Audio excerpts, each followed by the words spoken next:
Hey, Torch. John Darby here, Executive Director of the Texas Organization of Residential Care Homes. Just reaching out today to chat a little bit about generators. Um, as you may know, there is a surging tide that would require assisted living facilities to have generators. Couple of things I just wanted to share with you, things to think about. First, I would suggest that those of you that already have generators, great, all the power to you. Probably the wrong generator, and probably going to be some additional mandates that um, probably don't make sense for you. Otherwise, you would have already done them. So, for those of you with generators, stay tuned. Let me start off by saying that as an advocate for seniors, as an advocate for the residents in your buildings, and therefore an advocate for you as an assisted living owner and operator, nobody wants to operate our communities without electricity. I know that because on a regular basis, like every month, I with our managers course, I'll ask that question. Hey, show of hands, who wants to run their building without electricity? And nobody ever says me. And so, if that's true, then we should all want and have generators, right? Well, it turns out that's not necessarily the same thing. For example, during Hurricane Harvey, if you needed a generator, it was sitting underwater and unusable. And so now you have a very expensive lawn ornament that you're continuing to pay for, but when you needed it, it wasn't available. And so, first message is one solution usually doesn't solve any problems, let alone all problems. It certainly doesn't make sense to me that because of hurricanes or tornadoes, somebody up in the panhandle is required to have a generator. So that's one of my first concerns. As we've been, talking about generators for the last two legislative sessions, of course, there's legislation has been filed in this upcoming. I shouldn't say upcoming because, of course, we've just started the legislative session. We do have another outreach on that I'd encourage you to tune into. But as the last two legislative sessions, we successfully were able to get the legislature to understand how that doesn't necessarily solve problems. Of course, legislation has been filed this time around. However, as we were in the middle of those conversations at a state level, Harris County, in their wisdom, has passed a generator mandate. And so I want to just spend a minute talking about local requirements and then swing back around to the statewide requirements or potential requirements. So as of today, if you are in unincorporated Harris County, you are required to have a generator as an assisted living operator. You have until the end of 2025 to install that. A couple of things, some concerns that I have is first of all, we've pushed really hard to try and define exactly the problem that we're trying to solve. In the initial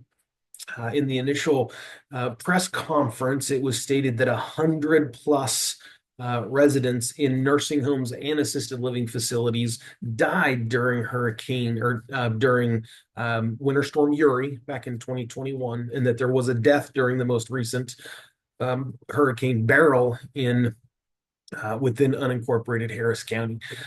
We haven't been able to find that data anywhere. In fact, when we've done public records requests with the Health and Human Services Commission, so any such death is required to be reported, and we can't find that number at all. When we queried the Harris County Fire Department Fire Marshal's office on, hey, could you help us understand where that number comes from? They sent us some follow-up data that suggested the number was 38.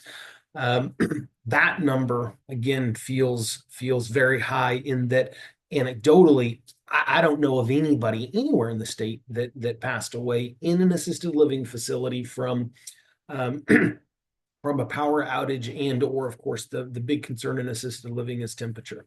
Um, Temperature. Let me just stop right there. You, as an assisted living operator, are required to keep a temperature minimum of 68 degrees, maximum, of course, in summer, you would be concerned about of 84 degrees.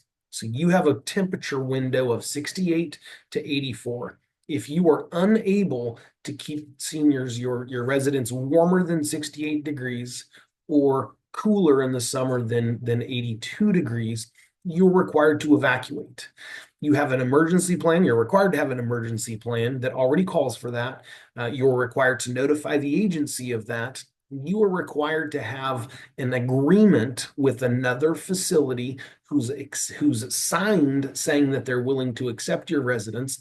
You have to have a transportation plan on getting your residents to the different evacuation points. And if that transportation plan involves a commercial contractor, a bus company, a non-medical transport, you have to have a signed agreement with them as well. And so we already have a plan in place if we're unable to keep that temperature window. And so to add on an additional requirement of, well, yeah, okay, but we're going to make you spend a whole bunch of money. And let me just stop there and say that if generators were free, great, but they're not. The Harris County Fire Marshal's office has suggested that it's somewhat inexpensive. I actually went out and got a quote on, excuse me, got a quote on a generator that for a whole house, because that's what we're talking about, you would have to require, or you would be required to power your heater and air conditioning and all, basically a whole house generator. The quote I got was for $30,000. That's plus some, that's for the generator itself, the install, everything turnkey ready to go. On top of that would be a fuel source. Now, Harris County hasn't required you to have on-site fuel storage, but hold off on that because before you get excited about that, I'll come back to that. And so if it were free, great. Harris County Fire Marshal and the Commissioner's Office has suggested that, oh, well, there are grants available. Okay, where? We have been unable to find any grants. They have pointed to the Public Utility Commission of Texas. They have a program called the Texas Backup Power Package Program that's been meeting for 2 years that yet to has identified any grant programs. And so unfortunately, we're unable to find that. And so at the start, I'm not sure that there's an actual problem that exists. We have backup plans. If we're unable to maintain the temperature, we're required to have a solution in place for that. However, again, Fire Marshal's Office, Commissioner's Court, their heart's in the right spot. They want to save lives, and I'm all on board with that. However, I don't see how this current requirement would actually save lives. I have no doubt that there are seniors that don't that struggle with hypothermia and whatnot, and those folks tend to be at home by themselves.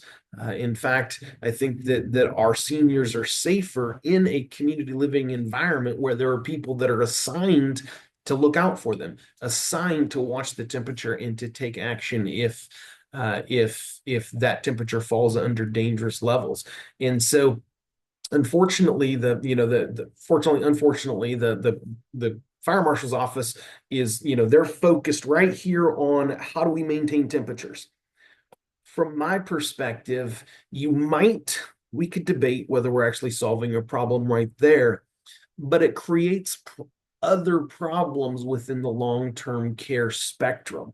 First of all, if it costs me 10% more to build in this jurisdiction here than it does right over there, I'm going to start my assisted living facility right over there. And unfortunately, Texas has seen a decline in the number of assisted living facilities. 5 years ago, 2025, latest statistics were down to 2003. We're actually seeing less of these buildings, communities licensed, and not a huge decline. I'll be the first to admit that, but what's happened to the population during that time frame?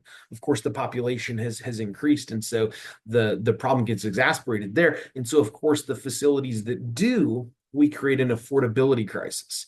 And so, I think that when you look at the problem as a whole, we're creating more problems than we're solving, in my opinion.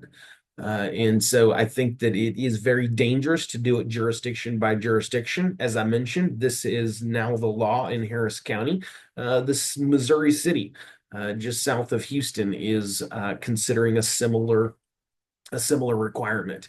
And although, again, in my personal opinion, I think that there will be some operators in jurisdictions that require this that just they can't afford it. There aren't grant programs that we've been able to find, and so may be forced to close. And so now we're exasperating a problem that when we've tried to solve something else, again, I think there's some debate about whether we're solving any problems. So I think on a jurisdiction by jurisdiction basis, it's extremely problematic. From a state perspective, of course, there is a bill in the House and the Senate that have been filed. While the local ordinances don't require on-site fuel storage for a tank, the state legislation does. You would be required to have a minimum of 4 days of fuel on site. That's a very large tank, right? I mean, you're looking at a minimum of 1,000-gallon tank. If you're a residential assisted living in the middle of a neighborhood, probably going to have to bury that. And so while, they tend to be unsightly, so you might want to anyway, I would imagine that your local fire department's not going to like 1,000-gallon bomb just sitting there out in a residential neighborhood. And so I think that there's some additional problems. And so in addition to the upfront installation cost, there's going to be ongoing maintenance. I've talked to a number of operators around the state who have an assisted living facility with backup generation, and one of the things they said that they were not prepared for is the expense of maintaining them, because of course having a generator that doesn't turn on automatically is it doesn't help, but it's very expensive to continue to maintain them. And so I would say that from my opinion, those of you that have that a generator solves a problem for, you've already got one.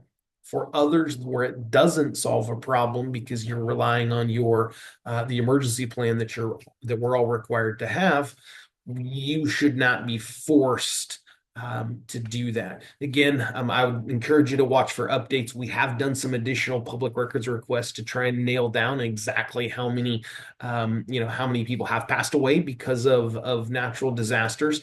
As I mentioned, as of yet, we've not been able to find some hard data on that. But of course, that's the data that's being used to suggest that there is an emergency out there. We haven't been able to find that. So would encourage you to follow this, encourage you to reach out to the Torch office. You can reach me, info@txtorch.com, jump on our website. We are starting to offer some resources. So at an upcoming chapter meeting out in the greater Houston area, we're going to have some folks come out and talk about generators. Again, that is the law of the land. We are working with some partners to look at the legality of whether a local jurisdiction is required to do that.